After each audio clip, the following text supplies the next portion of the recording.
What a mess.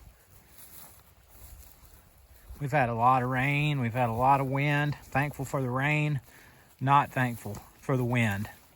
And going down through our plants out here, they are just blown over everywhere. There's dozens of them here, probably 100 or more here, and this is just one spot. And we have got a mess.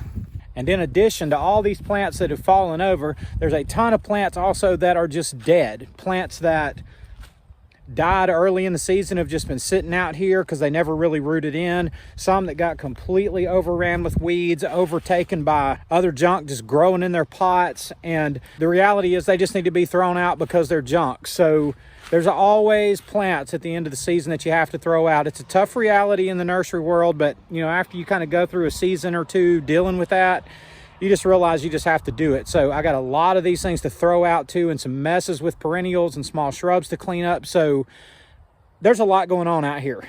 And sometimes when you've got a mess like this to deal with, when you've got kind of just something that you don't want to deal with, which is something like this, and it's not just that plants have fallen over, it's something, we got to do something with all these plants, because you stand them back up, then they just fall back over because they've all become top heavy. And we've sold a ton of plants out of this area, so with them being top heavy, they don't hold each other up as well as they did. So, you know, when they're packed in there tightly, they don't fall over very often. So all of that to say, we got a lot to do. And when you got a project like this ahead of you, especially one that you don't want to do, it's really easy to procrastinate on it, which I've been terrible about. I could have been working on this for weeks and I just haven't, just because honestly have not wanted to deal with it at all. And it's it's one of those things that can cause paralysis. And you know the deal: analysis paralysis, procrastination paralysis, whatever it is that causes you to not be able to move in your nursery or whatever business you're in or whatever thing in your life you're doing. You got to be able to identify it at some point and be able to deal with it so you can move on and not just be sitting there. So today we're going to begin working on this. I want to talk a little bit about why this is kind of a problem for me, why I haven't wanted to deal with this, and then what we're going to hopefully do about it. So let's go. I started out early spring with about 3,200 to 3,500 green giants out here. And I'm going to estimate that about 250 to 300 of them have died. I'd say 300 at most.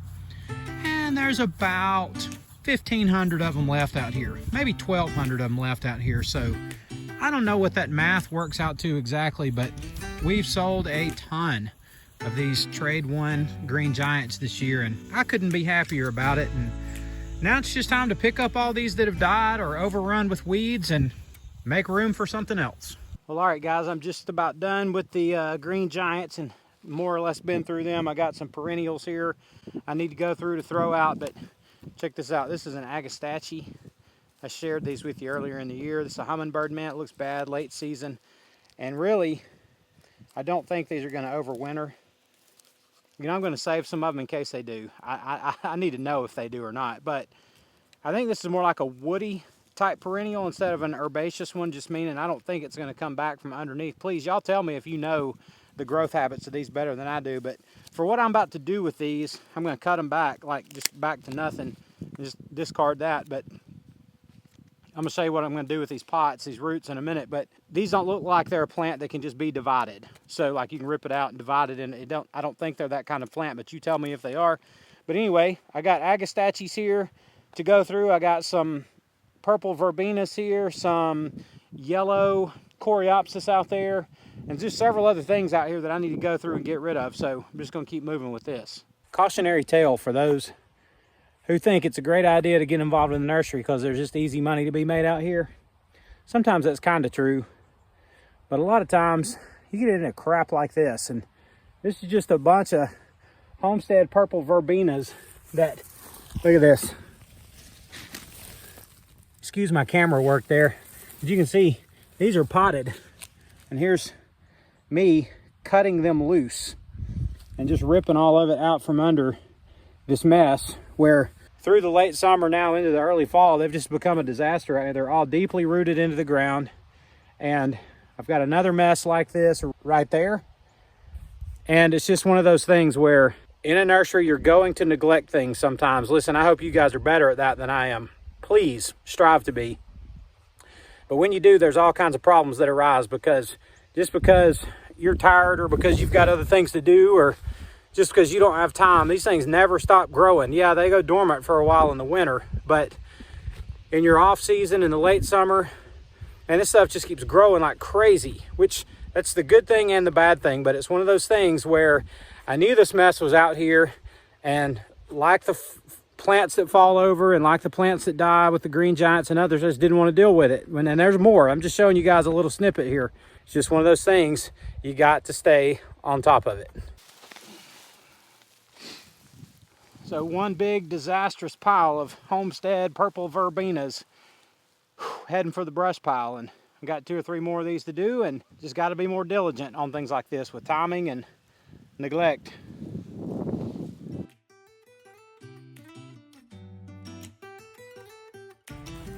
There's a lot of things in the nursery I would rather be doing than throwing away dead plants and cleaning up overgrown messes, but this is one of those things that, you know, you can see visual, obvious results in a relatively quick amount of time.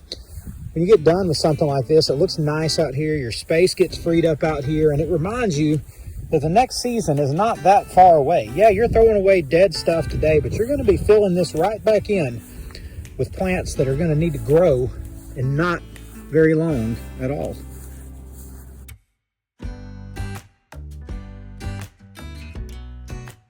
Well, all right, guys, we've got about all we can get. Maybe you can see my trailer's reasonably full. I don't want to overload my little golf cart, but it's got about 120 dead plants on it, maybe 140.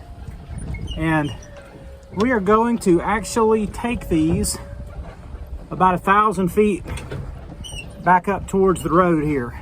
And one of the things that can be troublesome sometimes, like doing a project like this, is what am I going to do with all this stuff?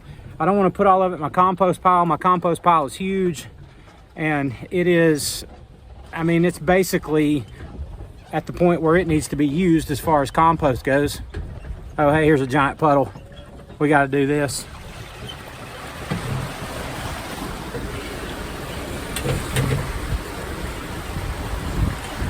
It's just way more fun than not doing that. Sometimes you just got to drive through a little lake. And I did that for no reason at all, other than it was fun. But my compost is about ready to be used, so I don't want to pile just a mountain of stuff back on top of it right now. So one of the things that can be hard, that can kind of trip you up, it can me, is, you know, knowing there's this big thing in front of you that you need to do, and for whatever reason, it just seems like it's impossible to do it because either you're not sure what to do next, or you're just kind of paralyzed for whatever reason. But with this, you know, I finally realized of something I can do with all these pots. You know, this is not the first trailer load, and I've been taking them up here by my entrance gate, and I'm just dumping all of this used dirt out on the ground up here, and I'm going to make me a real nice bed up here, kind of by our sign, not right beside our sign, but I'm going to do some landscaping up here, which is long overdue, but I'm going to put a water source and stuff in here up here this winter, and anyway, make the front of our place a little prettier. We'll start with, you guessed it, some lime lights that we're going to put in up here. But I've got a really nice place for them in a line up here, about, I don't know, maybe 20 or 25 foot little row in front of my fence, right beside my gate. So I'm going to take all this potting soil, this used potting soil, out of these pots and just dump it on the ground up here. I'll show you that when we get up here on the hill. But when I get all this done, all these pots dumped that I have to dump, then I'm going to get some topsoil brought in here. We have no topsoil out here to speak of at all. And I'm going to get a load of topsoil out here and pile it up and really make a nice mound out here to make a little landscape area. So that's what I'm doing with all this stuff. And, you know, once I kind of figured out a plan on what I could do with some of this, then, you know, I was able to get moving on it. And the thing is, you have to do this before you can do other things, like get the area organized out there. I need to get a lot of these green giants repotted so they're just falling over every single day. And anyway, it's just one thing, one step at a time. But sometimes you just got to figure out a way to take that first step and just go and take action and just do something and get moving. And that's what I've had to do on this. And for whatever reason, this has been hard for me, but heck with it. Sometimes you just got to get rolling or you're not ever going to get anything done. So that's where we are. All right, folks, we're right out here at the entrance gate to our place, and you can see right out here in the distance this line right here that starts way out there and comes right back down to here. It's about 25 feet where I've been dumping empty plants, old potting soil out here. So we're going to just continue doing what I'm doing here. In doing so, just continue to kind of make a bed here, build it up, and again, cover it with topsoil later, but that's what we're doing for now. Here, I'm taking the spent plants and just dumping the pot, the root ball, out on the ground, and I'll just go back and forth with them here along the fence, just trying to keep this kind of even and about the same depth as I go. It'll make a nice place to put some shrubs later. All right, guys, back in the same spot again, going right back this way, and I've dumped another 100 and whatever plants here, and it's starting to make a nice little mound out here, but I'm going to just keep dumping plants out here. And over the weeks that I'm doing this will kind of settle down, and you know, we're supposed to get really cold in about 10 days, and I'm hoping that a hard freeze will kill off all the green stuff that you see in here. It's just annual weeds is all it is, but just to make me feel better about putting topsoil on it and not all just coming back up through it. But we're going to cover all this and make a nice bed out here, starting with limelight hydrangeas, and this is right in front of our nursery sign. So I think it's going to be a pretty nice look for us. But the main thing is that I had to take this step because, to be honest with y'all, for the last few weeks I've been a little bit stuck out here. So we got to the end of our fall selling season and it went really well for us, and you know, we had already opened up Nursery U by then, and you know, that's consuming time and just keeping up with that every day. And we had a vacation planned, which we were so thankful to get to go do that, and just thankful that once again that we're at a place in our lives where we can do that. It's been great. And a lot of this nursery stuff, like what you're seeing today, has just really been put on the back burner. And you know, I've got quite a bit of catching up to do. Sorry about that, I'm filming a little bit different today.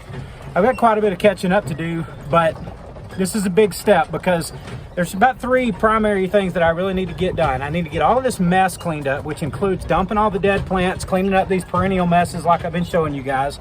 We've got to get all that cleaned up. Then we got to get all of our perennials put out here under our tunnels so we can get them covered up. That's not absolutely necessary, but we're going to do that this year for winter and just see how that goes. But you can't start that progress or that process. You can't make progress on that process until you take the first step, and that's going to allow kind of a domino effect or a snowball effect to get started. And you know, now that I'm getting rolling on this, and we're probably less than 2 weeks away now from a hard freeze, we should be in really good shape going forward. But listen, guys, when you're stuck, you need to be able to identify what your bottleneck is. Like, what is the thing that's hanging you up? For me, it was getting all these plants, getting them dumped. And that may seem easy, and it is easy. And I don't want to make it sound like, oh, dumping plants is hard to do. But when you don't really have a plan for what you're wanting to do next, we don't have a good idea for what you want to do next, you don't have a good idea for where you want to go or how you want to manage your space and your waste, that can be one of those things that causes you to just sit and sit and sit. So don't let that be the thing you're hung up on. But you need to be able to identify whatever the thing is that you're hung up on. One of the things that you commonly get hung up on in your nursery is all of the starting up things. You know, like, where do I get my starter plants? How do I navigate the legal stuff? How do I advertise and sell my plants? Where do I get my first pots? How do I go about potting and getting started on my very first plants? Like, how do I actually get started? And I know this because I get emails from you guys all the time and comments on the YouTube channel.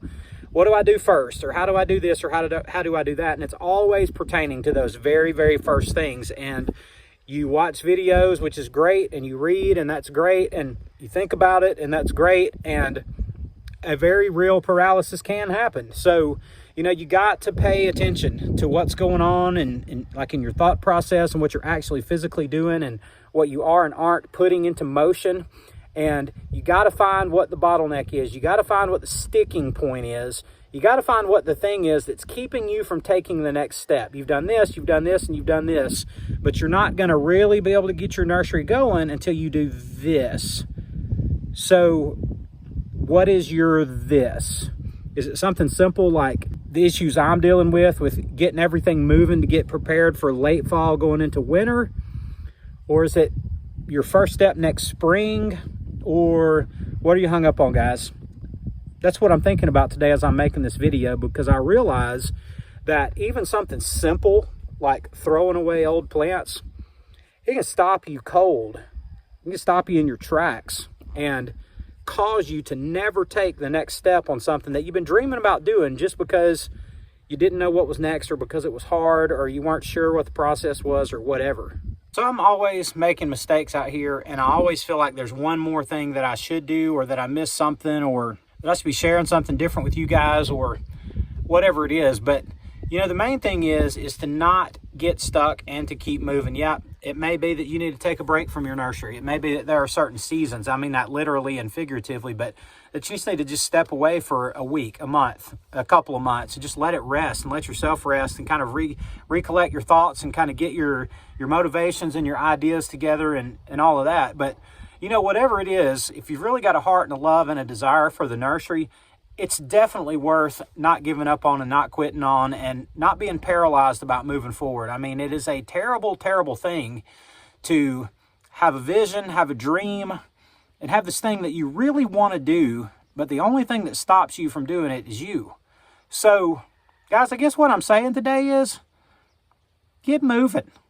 Take the next step. Sometimes that's the thing that I need to hear the very most myself, and it really is today. So I'm glad to be out here moving and dumping plants today. It's freeing up space so I can get 3 other things going. So it's good. It's a little bit of a different kind of video I made today. I just was out here working and thinking about this, and I thought, you know, maybe there's something valuable here to share with my YouTube viewers. So anyway, guys, I appreciate y'all watching this. I love y'all, and I'll see you on the next one.